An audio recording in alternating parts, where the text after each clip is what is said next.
স্বতন্ত্র আমরা একটা ওয়ার্ড চাই, হয় 3টা ওয়ার্ড দিয়ে বা 6টা ওয়ার্ড দিয়ে বা 9টা ওয়ার্ড দিয়ে হোক। আমাদের একটা, আমরা কোনো 13 নম্বর ওয়ার্ডের সাথে সম্পৃক্ত হতে চাই না, কারণ আমাদের মধ্যে অনেক যোগ্যতা সম্পন্ন ওয়ার্ডের কাউন্সিলর হওয়ার ব্যক্তি আছে।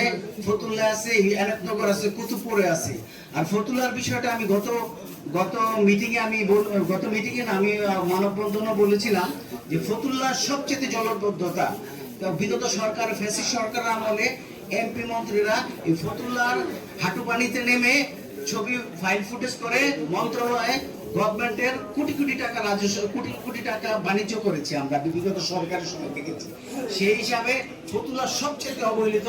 ফতুল্লাকে নেওয়া প্রতি সভায়। আসসালামু আলাইকুম। জি বলেন।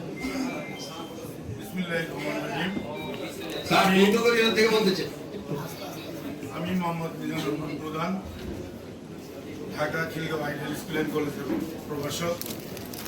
আমার ইউনিয়ন এনায়তনগর। 4টা ক্রাইটেরিয়ার প্রত্যেকটাই আমার ইউনিয়ন আছে, এক প্রবাদী আপনার প্রাপ্ত বয়স্ক নারী এবং পুরুষ আছে। আমার এখানে শিল্প প্রতিষ্ঠান আছে প্রত্যেকটা ওয়ার্ডে। আমার 9টি ওয়ার্ডে আছে শিল্প প্রতিষ্ঠান, একটা ওয়ার্ডে বাদ যাবেন। এখানে প্রস্তুত অবকাঠামো উন্নয়ন, যেটা অবকাঠামো, প্রত্যেকটা অবকাঠামো আছে। এখানে বড় বড় শিল্প প্রতিষ্ঠান আছে, শিক্ষা প্রতিষ্ঠান আছে, মসজিদ, মন্দির, গির্জা, প্যাগোডা সবে আছে এনায়তনগর ইউনিয়ন। এখানে সর্বোপরি জনগণের সর্বমতামত আছে। তাহলে কেন এই বৈষম্য শুধু 8 নম্বর ওয়ার্ডটি নেওয়া হবে? এই বৈষম্য আমরা চাই না। এই বৈষম্যতা বিরোধী আন্দোলনে এই দেশের জনগণ নিবেদিতভাবে প্রাণ দিয়েছে, আমরা আর প্রাণ দিতে চাই। আমরা চাই জনগণের আশা আকাঙ্ক্ষা বাস্তবায়ন হোক। বর্তমান গভর্নমেন্ট, আপনারা যারা আছেন, সরকার রাজনৈতিক দলে, কিন্তু যখন সরকারে পরিণত হয় জনগণের সরকার হয়েছে। আপনিও জনগণের, সেই জনগণের ম্যান্ডেটে আছেন। আমরা চাই আমাদের মনের আকাঙ্ক্ষা, মনের বাসনা পুরো এনায়তনগর ইউনিয়নকে সিট করবেন নেওয়া হবে। ধন্যবাদ স্যার। জি ধন্যবাদ। আমি মোহাম্মদ আব্দুল মোতালেব, সাবেক মেম্বার, গুগনগর ইউনিয়ন পরিষদ। সম্মানিত সভাপতি এবং আজকের গুগনগর ইউনিয়ন, ইতিপূর্বে যে গণশুনানি 4টা ইউনিয়নের কথা বলা হয়েছে, সেখানে কিন্তু গুগনগর ইউনিয়নের নাম নেই। কিন্তু নিকট অতীতে আমাদের 5টি ইউনিয়নেই এই সিটি কর্পোরেশনের অন্তর্ভুক্ত করার কথা ছিল। এর মধ্যে গুগনগর, কাশীপুর, এনায়তনগর, ফতুল্লা, কুতুবপুর। কিন্তু এবারে এর মধ্যে 4টা ইউনিয়নের কথা উল্লেখ আছে, কিন্তু গুগনগরের নামটা কিন্তু নাই। আমরা নিজ উৎসাহে আপনার দরখাস্ত দিয়েছি। আমাদের গুগনগর ইউনিয়নটা বাতির নিচে অন্ধকার, অর্থাৎ এই সিটি কর্পোরেশন থেকে আধা কিলোমিটার দূরত্ব না। এবং আপনার যে 4টি ক্রাইটেরিয়া, সেই 4টি ক্রাইটেরিয়া সম্পূর্ণভাবে আমাদের গুগনগর ইউনিয়নে আছে। তারপর আমাদের এখানে বৃহত্তর সিমেন্ট ফ্যাক্টরি, মেট্রো, তারপরে গ্রাউন্ড, প্রিমিয়ার, এই সিমেন্ট ফ্যাক্টরির কারণে আমাদের এখানে কোনো চাষাবাদের কোনো জমি নাই।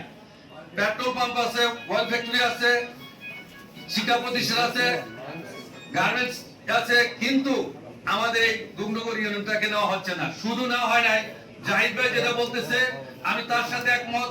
কিছু সংখ্যক লোক নির্বাচন করবে চেয়ারম্যান মেম্বার হওয়ার জন্য, এই তারা বাধা দিচ্ছে। কিন্তু সাধারণ জনগণ চায় সিটি কর্পোরেশনের আওতায় মুসলিমীয় 3-4 জন যারা চেয়ারম্যান মেম্বার হবে বা চেয়ারম্যান মেম্বার হওয়ার পায়তারা করতেছে। আমাদের এখানে কোনো ড্রেনেজ ব্যবস্থা নাই, আমাদের এখানে কোনো উন্নয়নের ছায়া নাই। ইউনিয়ন পরিষদের চেয়ারম্যান মেম্বারের কাছে বললে যে গুগনগর অত্যন্ত ছোট ইউনিয়ন, এখানে বরাদ্দ পায় কম কাজ, অথচ দূরত্বের দিক দিয়া আমরা আপনার আধা কিলোমিটার দূরে না।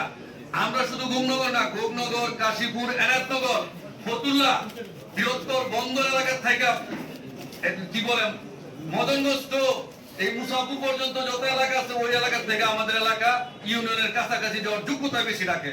শুধু রাজনৈতিক ছত্র ছায়ার কারণে আমরা পিছিয়ে পড়েছি। আর ওই সমস্ত রুরাল এলাকাগুলি সিটি কর্পোরেশন নেওয়া হয়েছে রাজনৈতিক পৃষ্ঠপোষকতায়। আমাদের এই এলাকাগুলি, অথচ ওই শীতলক্ষা নদীর উপরের যতগুলি এলাকা আছে সব এলাকার থেকে কাছে গুগনগর, কাশীপুর, এনায়তনগর এবং কুতুবপুর।